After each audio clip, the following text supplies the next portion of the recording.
Nowadays, it's short form. Tomorrow, it's another thing. Whatever it is, it's still the same basic psychology principle. People need to know you and they need to trust you. Nothing makes sense for anything you do in life if you don't have a why behind it. Why do you want to make content should be very clear to you, no one else. And so whenever I make content, I try to map out what are the problems and pain points that my ideal viewer has. I have a saying that in small bites, people eat more. So good to have you on the first episode of the podcast, Aviv. So for having me. Thank you very much for coming.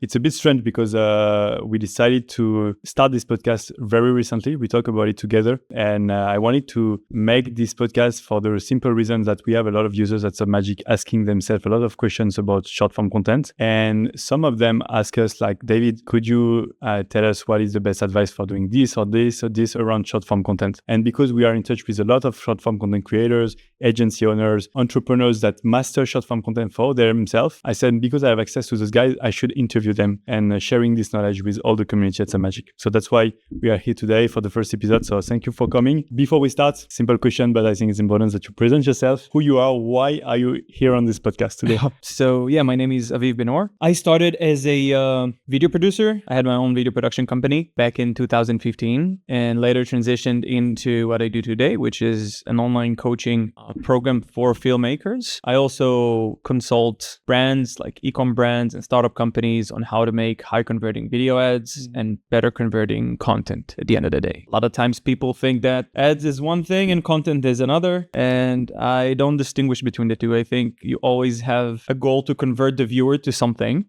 It can be a sale, it can be an emotion, it can be whatever you want them to convert to, and that's why we do videos for. Exactly. And I think we can talk about how we met each other, because so a little bit of the background of the story, but I met Aviv because at Submagic we were looking for a creative strategist. We were struggling with content creation for our own content, and I found you on Instagram. You were making some really, really nice piece of content, and I reached out to you and say would you be able to advise us on how we can improve our strategy and stuff like that. So, and because I saw that Aviv was really good in content, he has a way of seeing things, I would say, differently than most of people. And because you have a lot of experience teaching people how to make good content, I think it's very, very valuable. So yeah, that's the meeting we had. Yeah, just before we start, so people have a bit of context as for my past a bit. So when it comes to video productions and how to make better converting videos,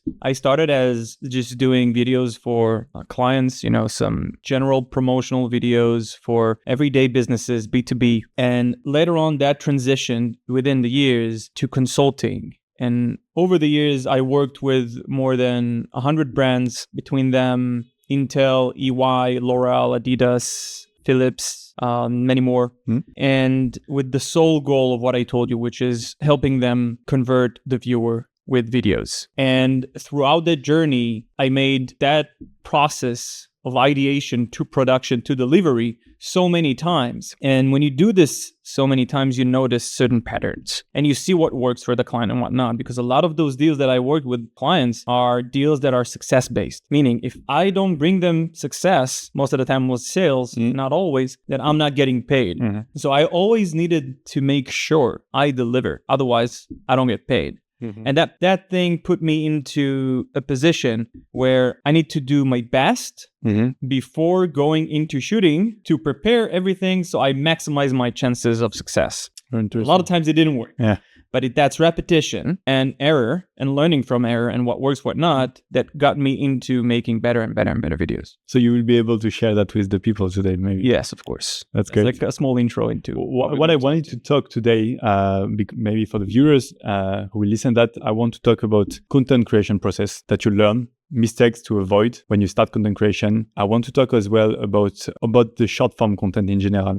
What is this content piece? What is the benefit of it? How can we use it? Everyone can use it for themselves compared to maybe emailing or cold calling, because a lot of people use short form for businesses, like business use case. And I want to talk about as well the future of the short form content. Do you want to add something about what we want to discuss today? No, let's just dive right in. Cool.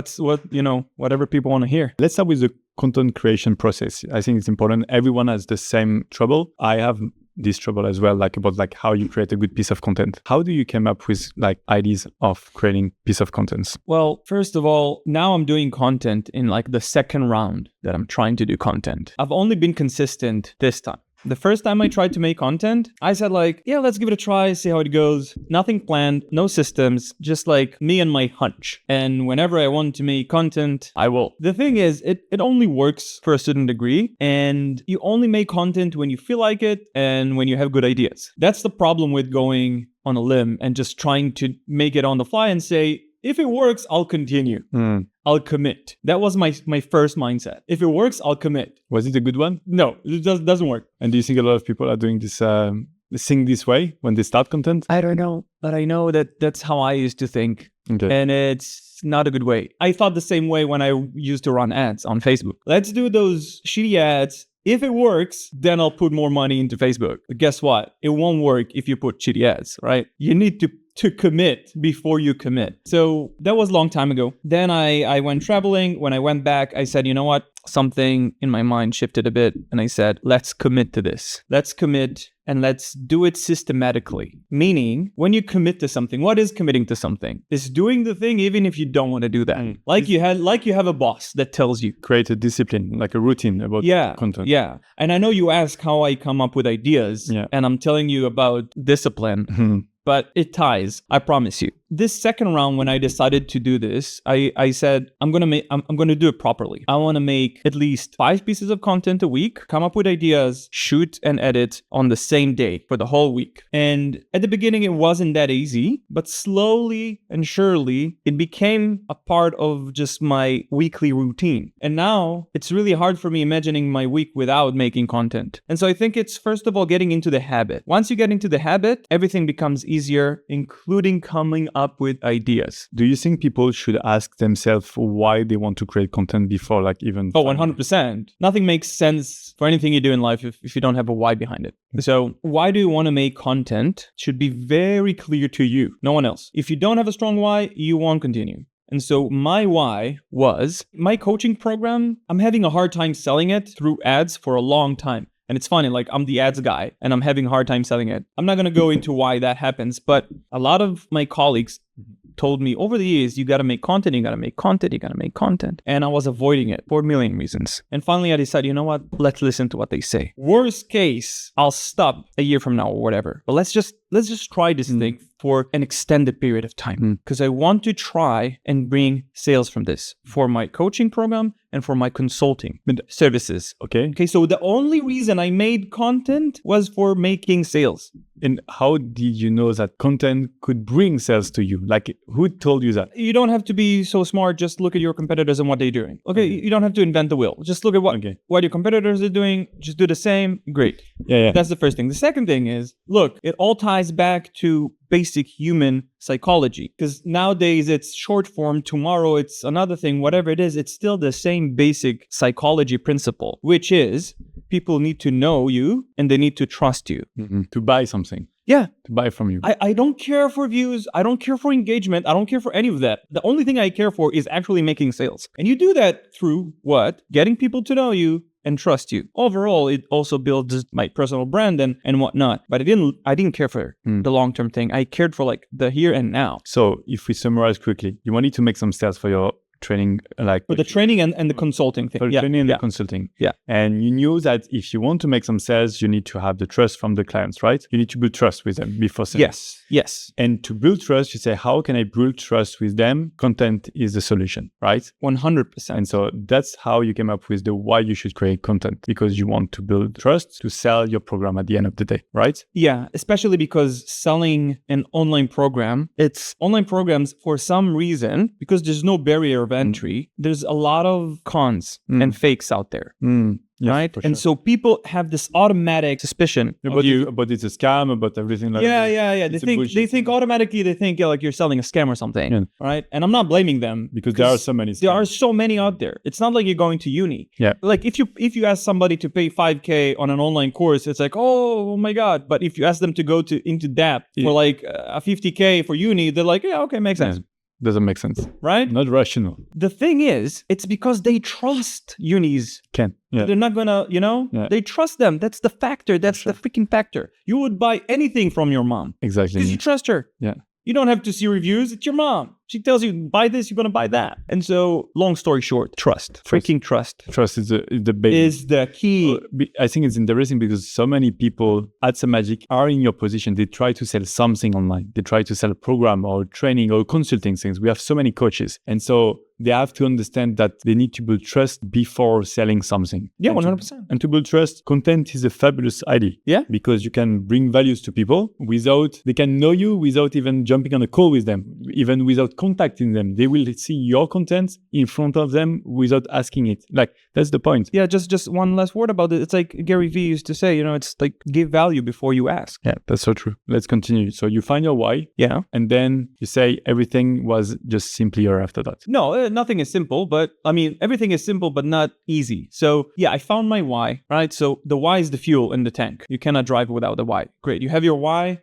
Now the plan. Just one thing, how people can find their why regarding content easily? Like what kind of question could they ask themselves? Just ask yourself, why are you doing this? Yeah, but it's easy to say, but it's difficult to find. Like why? Why is it difficult to find? 99% of people will say it. We'll get to the conclusion, which is making sales. Yeah. Some people want to entertain and to get fame. I don't think we're in the business of entertaining and getting fame. We're in the business of making sales, and obviously you're going to build a personal brand through it. But nobody builds this personal brand for the sake of building a personal brand just for it. Hey, here's my brand. No, everybody just want to make a living. It's a great way. Is there any creators you were looking for when you started that helps you like start a routine of like Alex Hormozi. That's it. Why Alex Hormozi? Because he was just so straightforward and so simple. That's what I love about him, right? If you look at my content, there's no edit. It's just like cuts, but no edit, no flashy stuff, no nothing. Captions, of course. Yeah, captions. But what I mean is you won't see flashy effects and music and stuff that distract you from the message that I'm trying to convey. Now, usually content is, you can split it into two, entertain, like for entertaining purposes or educational purposes. I do educational.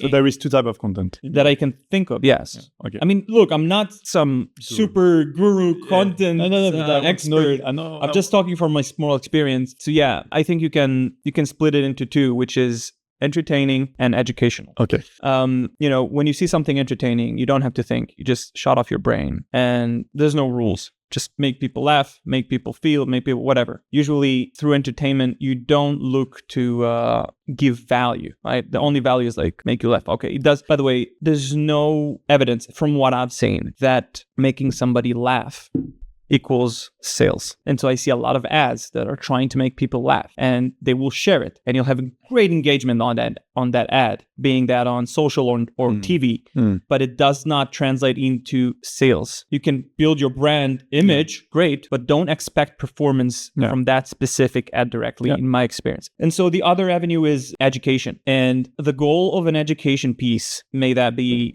10 seconds or 10 hours, is to give somebody value. Usually solves them problem that they experience. And so whenever I make content, I try to map out what are the problems and pain points that my ideal viewer have. I don't look for the numbers of followers and viewers, because I know I can make a great business from a small number of followers, but that I give ton of value to. Right? And so usually when I make content, I'll divide it into, let's say, 80% super high value for my current audience, and then 20% I will broaden it a bit top of funnel, to attract more new audience. Okay. Can you give an example? Yeah. So the 80% will be specific, super niched content around a specific problem my target audience have. So for example, my target audience are solo videographers or small video production companies who make between 3 to 5K a month, and they want to grow beyond that, but they don't know how. That's my target audience. And so I ask myself, what are the problems they're facing? And a small tip here, it's not by guessing. It's by asking. It's by asking. So I have tons of questionnaire and research over my target audience. I think I have around 300 to 400 people answered my questionnaires about their problems. And so I have a really good understanding of who they are. And it's such a crucial thing to understand, because if you're making content for one audience, and you're thinking that they want one thing, but you're actually making content that's not for them, you're not going to attract them. And the algorithm will know this, right? And so he will direct your content in another path. The targeting is done through the creative, not in any technical way, not through hashtags and stuff. Like what you say, like if you talk to, hey, golf lovers, and you make content for 6 months about golf lovers, the algorithm will take you to them. That's very interesting. Right? And so you want to talk to your audience. And that's a shift. In content creation, it has been achieved, because before, when you were on YouTube, like 5 years ago, 10 years ago, you had to look for what you wanted to watch, Yeah, on the search bar. 100%. By the way, what I'm saying, sorry for interrupting, what I'm saying is only, it's also applicable in ads. Yeah, in ads not as well. Just in content. Yeah, before in ads as well, you had to segment whatever you're looking for, etc. Now you can let the algorithm do the job. They will know like what kind of people will be attracted to your ads, and it will be even better than any kind of adjustment or whatever. But very interesting things. And you say to me something that stick in my brain was, first things you should ask yourself is like, why people should listen to you and not someone else. And because there are so much distraction, so much people to watch on the short form content on the ads, why they should listen to you. Yeah, so if you noticed, I didn't start to talk in this podcast before I gave people a short background, right? Like I've worked with 100 brands, like I name drop like Intel, Ernst Young, L'Oreal, Adidas, blah, blah, blah. And the only reason I've done that is not to flex, is for the viewer to justify for themselves why they should listen to me. And why they should spend time listening to Exactly. you. Because their time have value. And, exactly. It's like, imagine if you're walking on the street and a homeless guy try to give you financial advice. You're like, well, what do you want, bro? Or like somebody fat trying to give you advice on how to lose weight. That's the same thing. And so one of the most important things, like you can say the most profound things in your content. If people don't have a frame of why they should listen to you, it doesn't work. That's so true in life in general, in everything. Yeah. In everything. We take advice from people that we trust, and how I can trust you without even like knowing you is just what are you doing, like who you are. And my intuition will tell me if I should trust you or not instantly, like directly. You know? Exactly. Yeah, that's very interesting. And then you tell me something else. You tell me about, when I see short form content, I see so much people trying to make more and more and more editing, very flashy editings everywhere. I'm tired of that. Yeah, to be honest. And that's a magic. We aim to like push up our users to use some simple things, simple edit, easy captions, just a good cut, a clean audio, no silence between scenes, something very like straightforward, as you said, is enough to make good piece of content. Of course, you can add some stuff, you can add some images, some illustrations, some B-rolls. It's good, but you don't have to. Some people overuse it. And I think it's difficult to first understand what you're looking for and what you're listening, and you don't know if you need to focus on the aspects of the video or on the content itself. And then you told me about something regarding what is a good piece of content, how you can know if this piece of content is good or not good. Yeah, so first of all, we want to define what's a good piece of content. I think it's hard to measure one by one all the time. You can do 100 pieces of content, and then it's much easier to look back and see, okay, which one worked, which one didn't, to what degree. Let's say you define what is a good piece of content for you, whether it's bringing engagement, bringing inbound leads, making people share, whatever you decide for your business is good piece of content. And then what are the things that contribute the most to that piece of content being good? And I can tell you from personal experience, most of the time, it's not about the fluff, and the fluff being the quality of the shots, of the camera, the quality of the surrounding, like, how do you say it, the studio or whatever you're in. It's not about the flashy effects.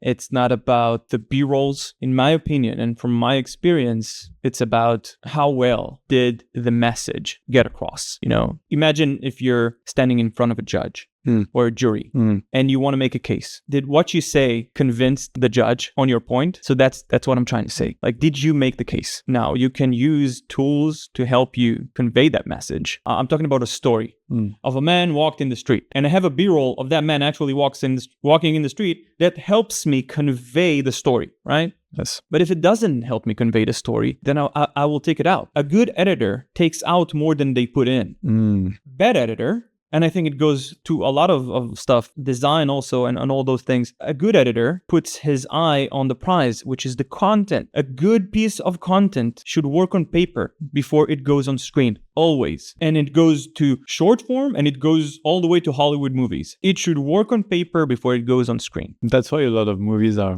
first of all, they are books. Yes. And if the books is great, they make a movie from it. And usually it's shit. Because that's very interesting. So a good piece of content should be good on paper first. Should work on paper. Should work on paper. Okay. How can I create good piece of content on paper? And how you craft your ideas, how you write down. This is very difficult. Like, I think it's the worst part. I think once you have the right framework, it becomes easier. And so the framework is as follows. First of all, you want to understand why you do content, right? Okay. Great. Then you want to understand who do you talk to? You define who do you talk to. Then you want to understand, after you research them, you actually talk to them. You don't have to talk to 300 like I did. It's enough to talk to around 5 to 10 of them to get a grip, right? And what you want to have from them is an understanding of their pain points. And you can make a list out of it. Once you know what... We list the pain point. We list the pain points. Okay. And then out of those pain points, all your ideas will come. I promise. A lot of them will come. And so my process is, creativity has no itinerary. It doesn't have a schedule. That's what I'm trying to say. And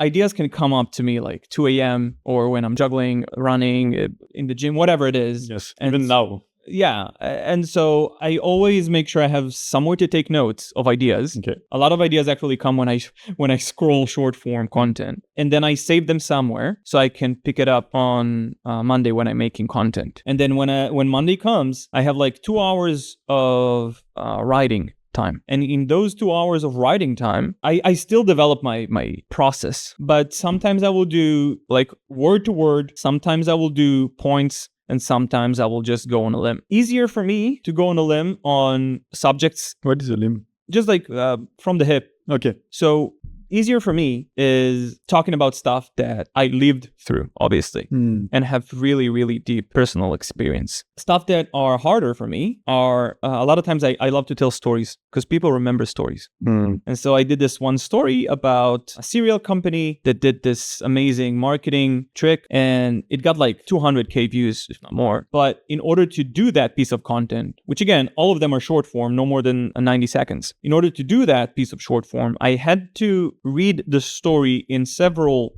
places to form a story in my head, an understanding of exactly what happened.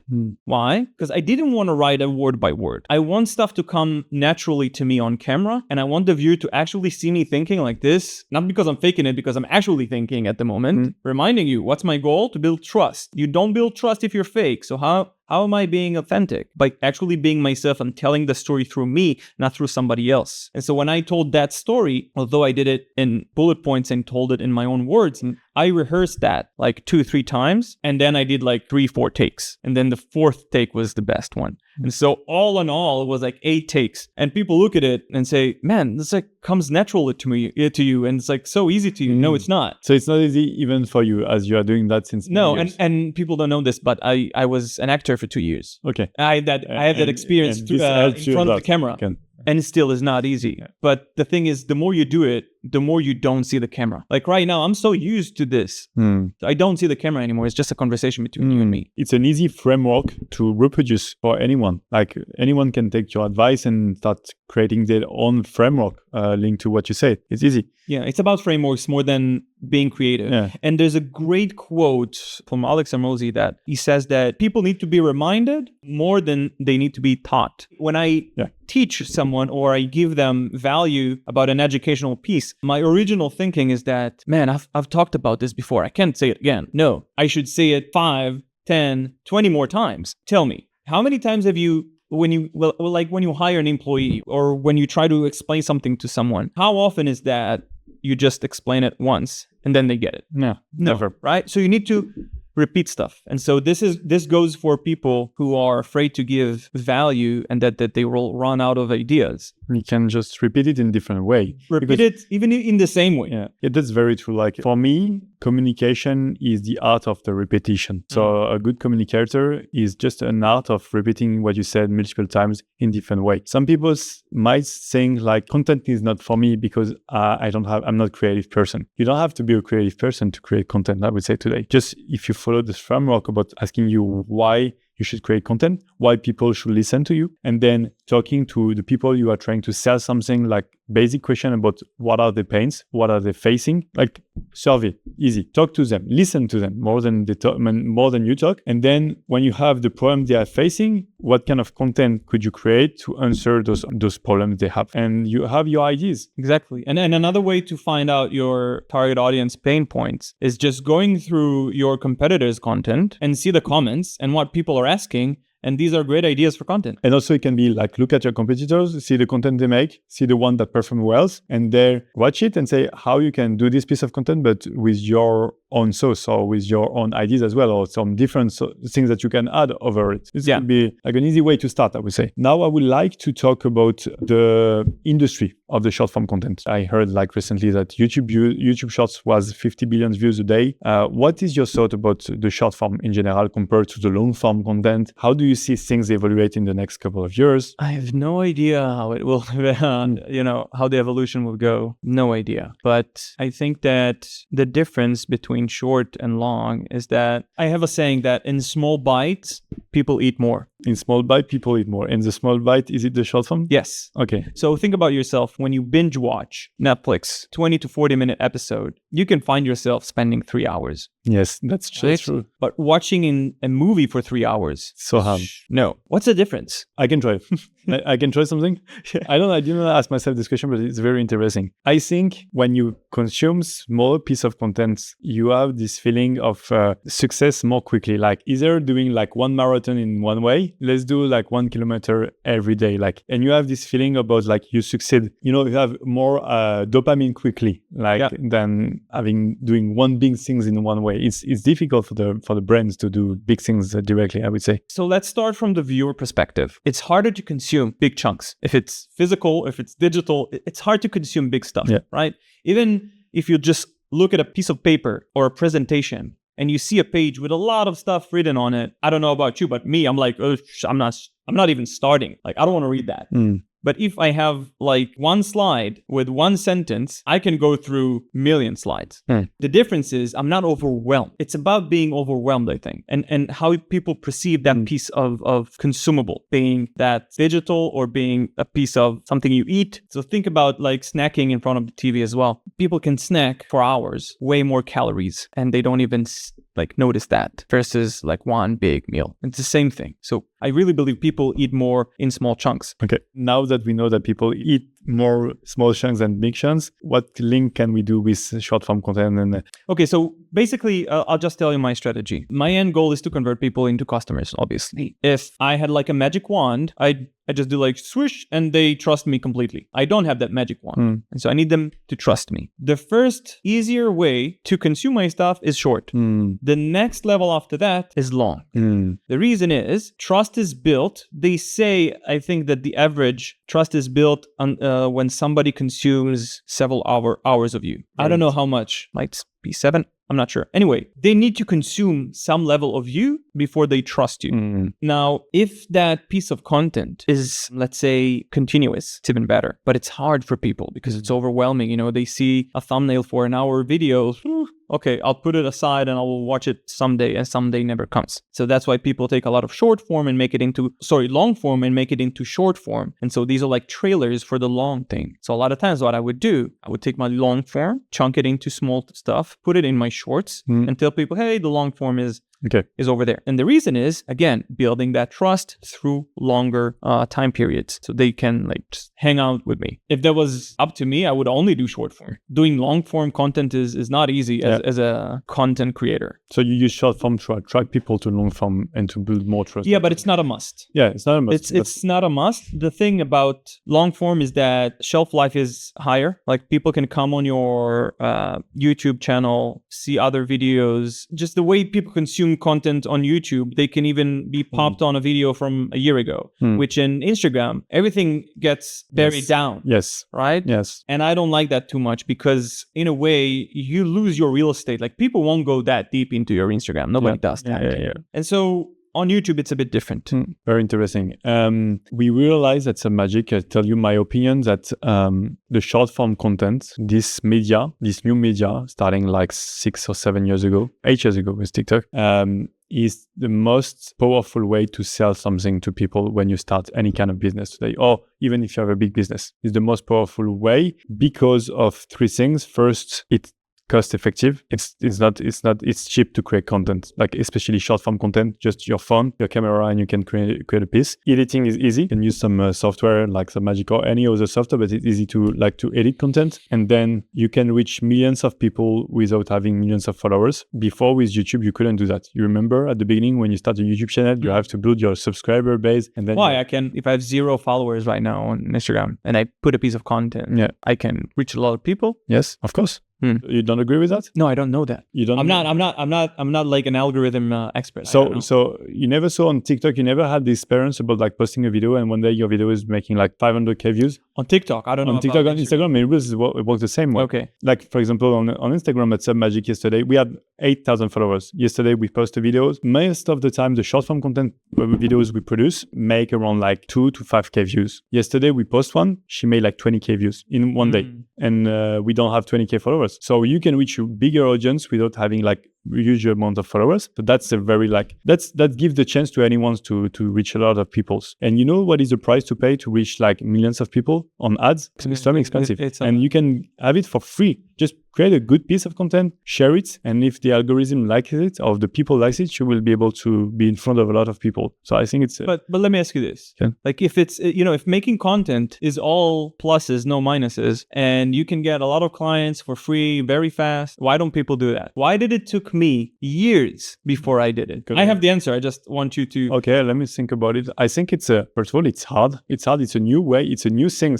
But making ads is also hard. So I'm asking this in the perspective from the perspective of someone who's looking into two options to bring in clients, ads or content. And for years, I chose ads.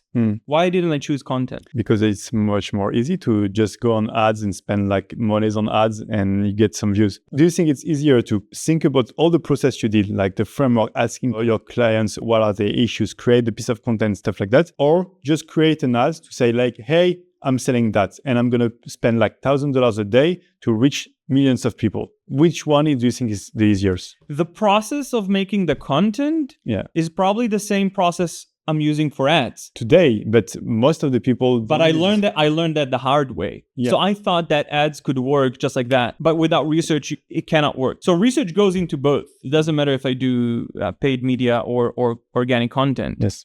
The problem is, I'll tell you my answer. I don't know other people's answers, but when it comes to ads, my perception is I just put $1, I get $2 back immediately, and I can run. When it comes to content, there's a big question mark of, first of all, when will it work? Because I don't have any followers. I don't have anything, right? I can be a CEO of a big company, but there's no followers. Who's even gonna watch this thing? Nonetheless, about the production side. And then the second thing is, okay, let's say I make content and I see views. How the hell does this translate into sales? And so this big question mark prevented me from doing sales content for years. Yeah, because you were not believing in that. You didn't have the belief. It's first of all not knowing how the hell that, like, technically I can do that, and then believing. And so I think if I had somebody force me to do that and show me how it works for the same business in their business step by step, I would do that much earlier. So I hope what you share today will help people that start selling coaching or consulting training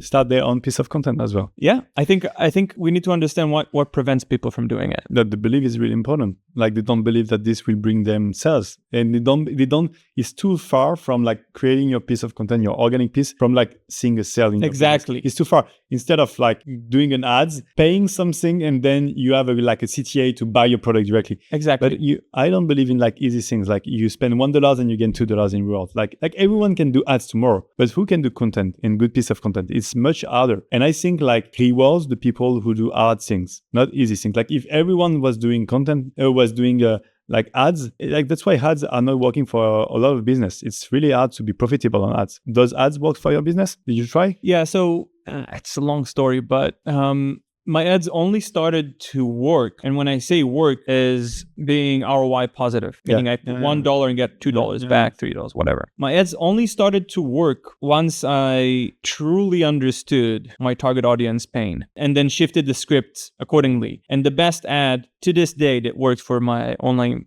coaching business is a 7-minute long ad. Interesting. So it comes with the same framework again, like asking your audience what are their pains and doing some content about their pains and selling it either on ads or either on organic content. But Yeah. For us, like for example, at Magic, we start without doing ads at all because it was not profitable. So how did you get to your clients? By organic content, giving them values, creating content on short form. We were doing short form. We get our first 1,000 customers by just creating content on TikTok and Instagram for free. Wow. And that's the same for a lot of, I have so many users that have this kind of stories. It's incredible. And then when the brand starts being bigger, awareness and stuff like that, and working on like nice script about the ads, working with people like you as well about like how we can build nice ads and how we can say some stuff that converts really well. Then we start seeing some results. But after a long time, we had to build this brand first. You know, what you're saying is so true, because once I started going into ads, my whole focus was why the ads don't work. And it's a never-ending question, and you're doing always... Attribution, your conversion rate, like your flow is not good. Bullshit. And it's one thing to improve something that works. It's another thing trying to fix something that doesn't work. Because it costs you a lot of money when you're spending money on ads. I was spending $2,000 a day. Wow. On ads. That's huge. Yeah. Wow. And when you're losing so much money and you're not profitable, it puts you psychologically in a bad place. Yeah. Creativity goes out the door.